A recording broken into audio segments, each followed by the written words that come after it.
Let's take a look at how the two gentlemen experienced the streets of Germany. The journey to cover the 50th edition of the Berlin Marathon began in Nairobi at the Jomo Kenyatta International Airport. We traveled with the Turkish Airlines from Nairobi to Istanbul before we connected to Hamburg. This was my first trip to cover a major marathon and I was understandably excited. I spent most of the flight awake watching the in-flight entertainment. We landed in Istanbul for a 4-hour layover. We took off again to Hamburg, where we boarded a train from Hamburg to Berlin. I should be feeling fatigued, but I'm not fatigued at this particular time. We left the airport, came to the Hamburg main train station. This is where the main train station is. This is where people in Hamburg connect to go to different parts of Germany. And I'm telling you, the train system is absolutely effective. Thursday, 26th of September is when we got down to business and we began at the majestic Brandenburg Gate, where a temporary museum was erected showcasing the history of the Berlin Marathon. The priceless history of the marathon from inception to date was on display. Also on display is the evolution of shoes. This is the shoe that was used in 1970s. I don't think you can use this shoe right now. The number of blisters you're going to get on your foot running 42 kilometers are countless. Then you have the 1990s. This is a Reebok shoe. It was a special edition shoe, and of course, once you progress forward, you're going to see the shoes that were used by different runners to set world records. As we continued with the tour, we met a Kenyan from Kisumu by the name Jay Shah. Jay had come from Kenya to participate in the marathon. This was his second, having competed in the London Marathon. Actually, it was in Kenya when I started running, but at that time I was only trying to do half marathons. So I ran Lewa, which was very good, but I hadn't got any desire to run marathons. Then during COVID times, I ended up running the virtual London Marathon, but everyone was like, nope, you've done the marathon distance, but you got to do the real thing. So this year I was lucky enough, I managed to run London, and yeah, I'm here now at Berlin. Preparing for the Berlin Marathon takes meticulous planning, and race director Mark Milde, who took over from his father Horst Milde, takes great pride in continuing the family history.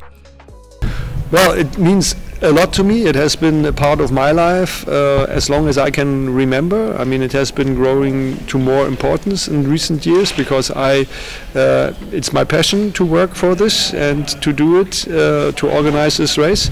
But it has then also become a profession. I mean, nowadays this is I wouldn't say big business, but it is a business nowadays, and so I can earn my living with this. When we changed the course from 1989 to 1990, we tried to go obviously also into East Berlin, but we could not really go so far into East Berlin because there was this further we went east, hills came into play. So and that was something we didn't want to. We wanted to keep our fast course, and therefore only now, if you would compare, maybe 20–25% is run in the former eastern part and the rest in the former western part. Race day was historic, not just for the Jubilee celebrations, but because this year's edition registered a record turnout of 53,000 fun runners. Well, it's just moments before the Berlin Marathon, the 50th edition, and guess what? We found athletes, fun runners, all the way from New York. Oh, nice! Please introduce yourself. I'm Indira, and I'm Erica. And you're twins. Yes, we are. Oh? So is this your first time in Germany? Yes, it is. It's our first time, our very first. We're excited. First marathon?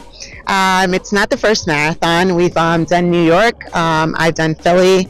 She's done a couple of others, smaller ones. So why the Berlin Marathon? It's one of the majors. It's a special one.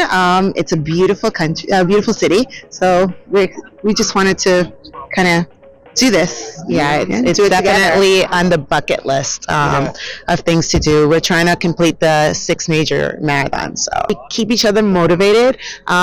We actually push each other as we're running, and crossing the finish line together is amazing. Like, it's just fantastic. Yeah, fantastic. We keep each other accountable, which is great.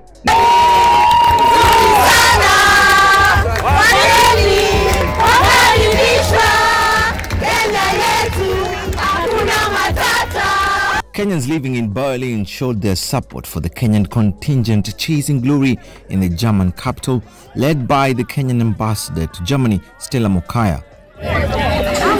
Legends Paul Tergat, who is the current president of the National Olympic Committee of Kenya and a former Berlin champion, joined other previous winners, Tegla Lorupe and Patrick Macau. The trio had previously broken records at the Berlin Marathon.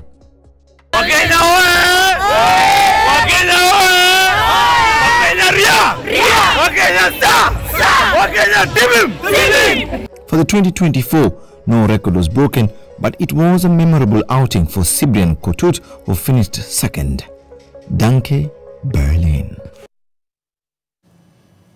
Indeed, Wakabi, Danke, Berlin. It must have been quite an experience for the two. I love it. And I like the fact that